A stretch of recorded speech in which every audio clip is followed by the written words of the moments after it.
Jason with Huck Outdoors, and today we're going to be doing a tour of the San Dimas Experimental Forest. We're with the Fire Lookout crew. It's a tour they put on for us, so we're going to go up there. David's here with me today, along with Charlie and Wes. We're going to head up there in just a few minutes, take a Glendora Ridge Road up, and also check out Johnstone Peak, which used to have a fire lookout on there. It's pretty cool, lots of history to go check out today.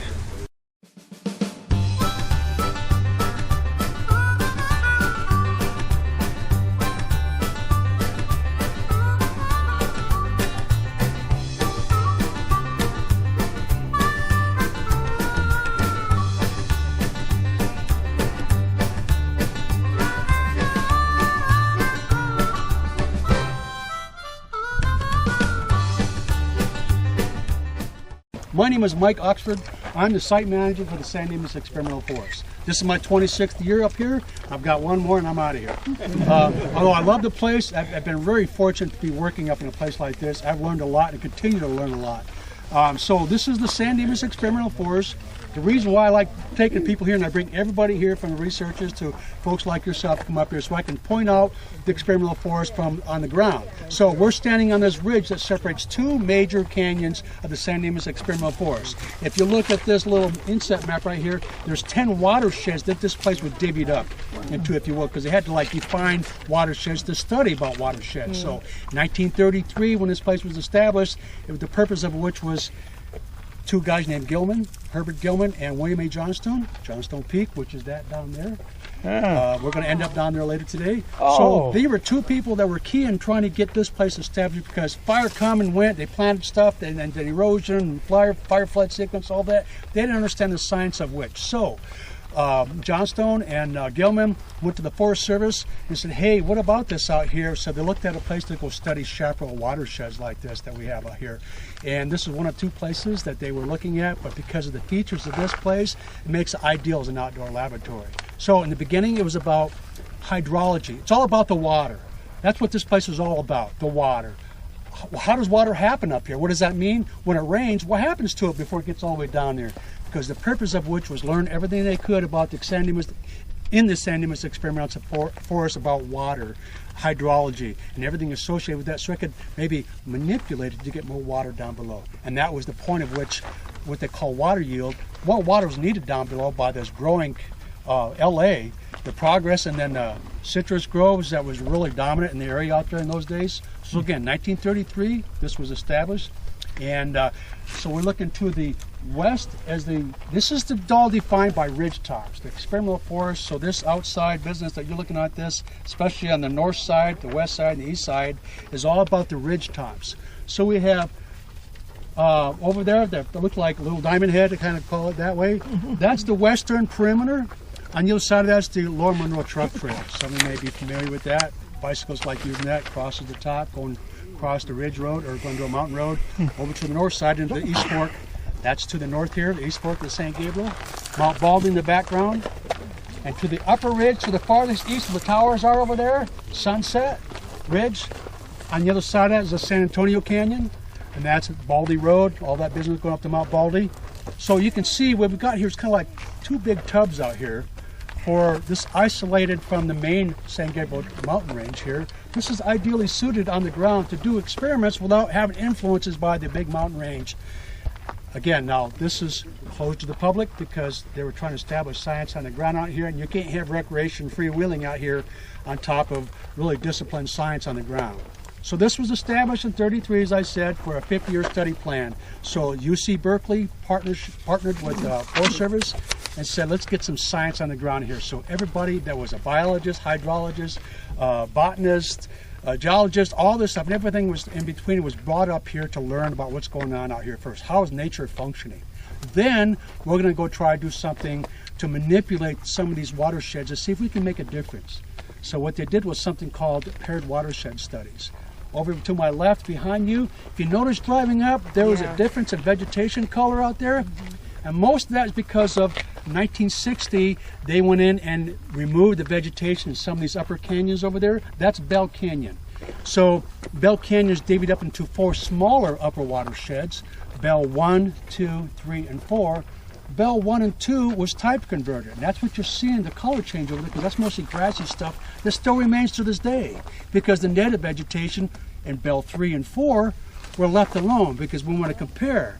Because we're measuring debris and runoff from water, the hydrology part, and to this day we're still doing that. So if we manipulate a watershed over here and compare that right next to it, and it's the same area, same slope, and same aspect, we can see what we're doing versus what nature's doing.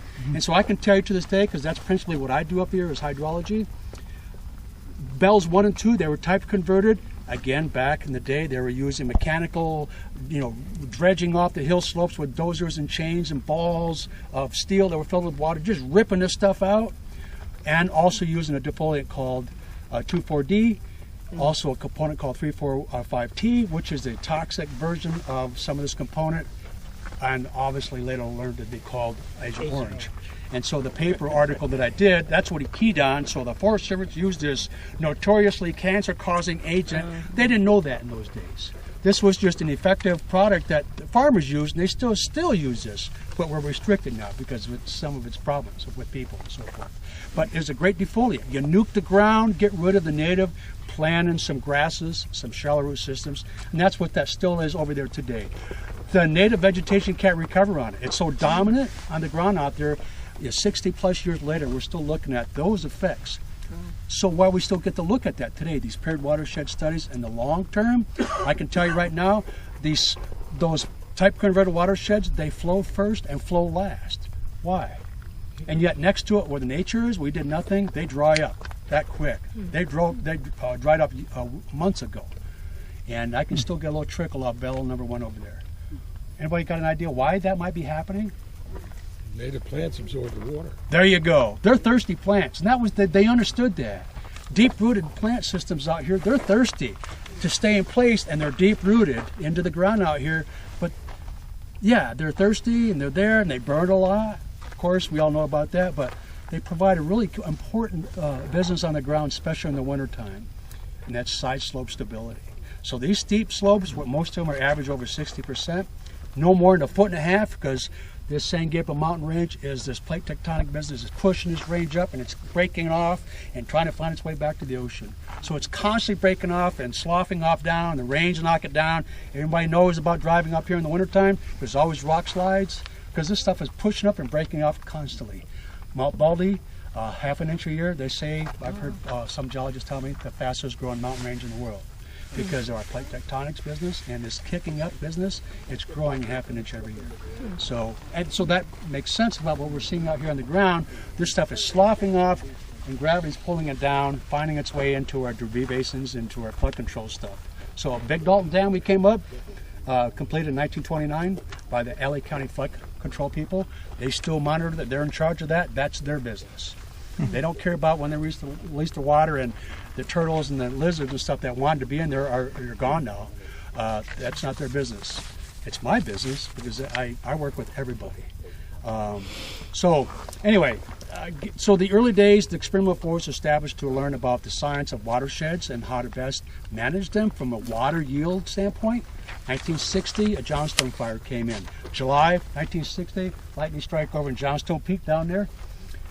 Boom, lit this place up, burned it. Destroyed all our infrastructure on the ground. Infrastructure meaning all the science stuff that was going on. Behind you is San Dimas Canyon, about 13,000 acres. They had contour trails. You can barely see any of them left anymore. You can see every 300 feet, there's one way out there, down there up below that first ridge right here. You can see that's a 2,800 foot contour trail. I've got another one up here, 3,100 foot. So if they had rain gauges. Every so often, over 450 rain gauges out there, just in that canyon alone, at 300-foot intervals on contour trails. You imagine the amount of work that took to get people out there? So firefighters were a big help to get out there, and after every storm, to go out there and measure the rainfall at every rain gauge, so they could get a map of where does the rain fall, how much does it fall, and what's the intensity. The intensity of the rain is a really important part of this, because how much per hour plays into how much erosion gets kicked loose. So, 1960, the Johnstone fire destroyed everything, so they said, well, we need to retool for a different approach to this now. So they they did some post-fire stuff, which is, can we slow down debris flow? Because this place burns, and we all know this place burns constantly. It needs to, because that's the natural order of chaparral. 10, 15 years, they get a healthy environment for everything that lives in it.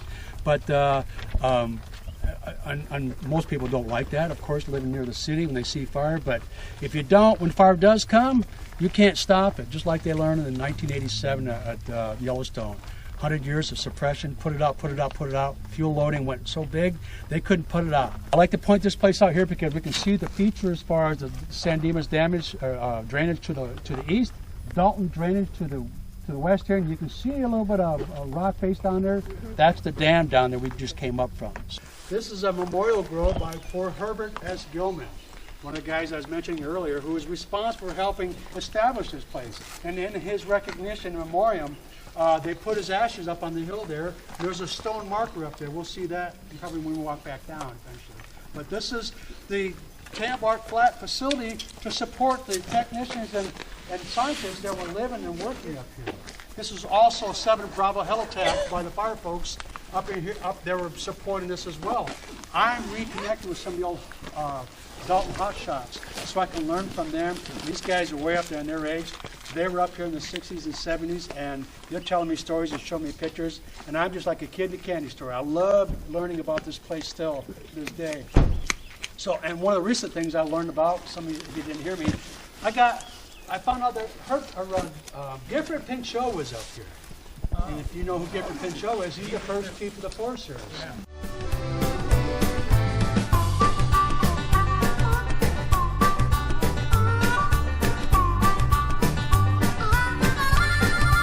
That's amazing.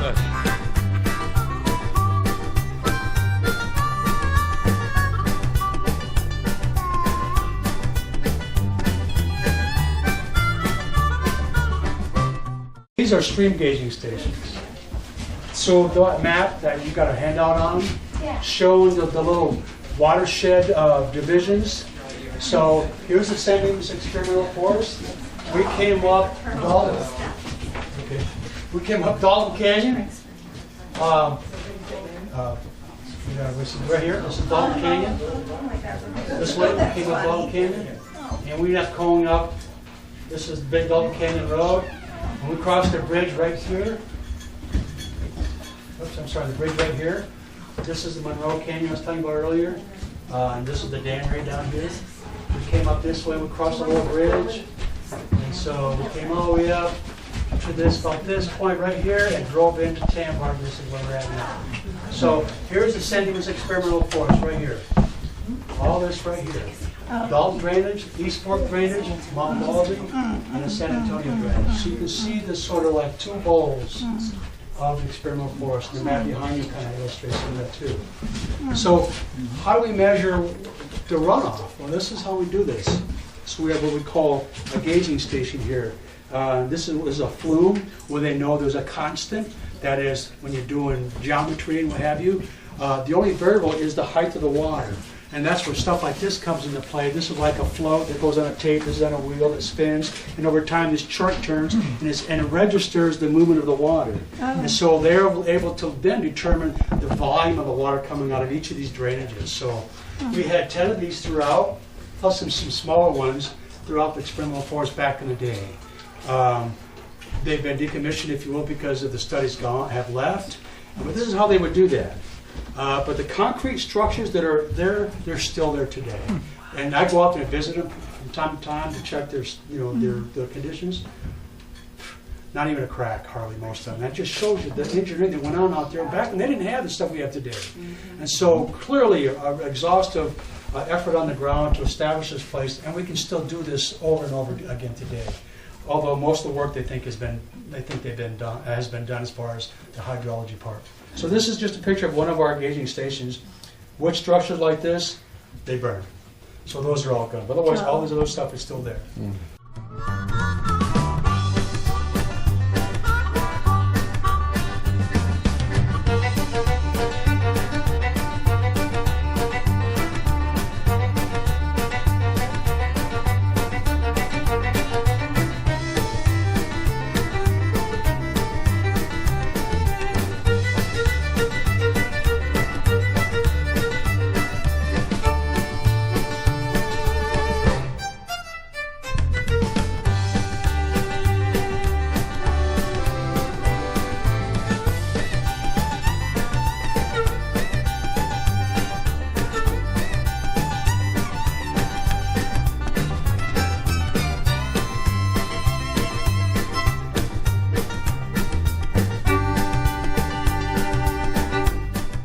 Okay, the journey now has brought us up here to Johnstone Peak, where they used to have a fire lookout tower.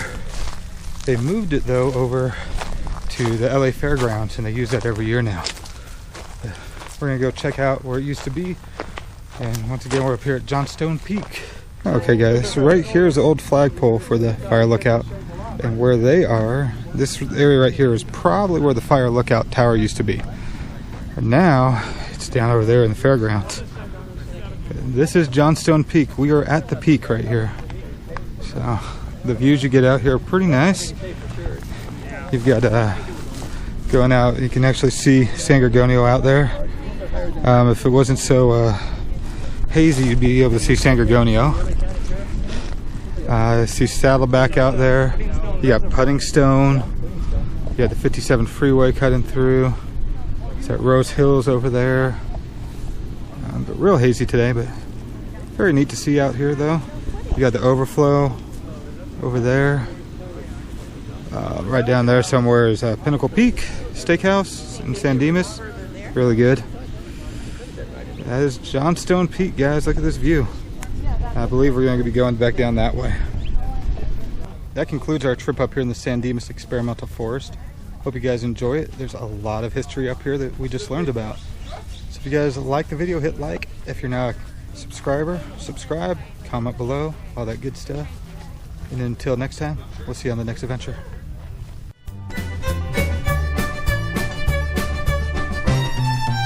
We fixed it.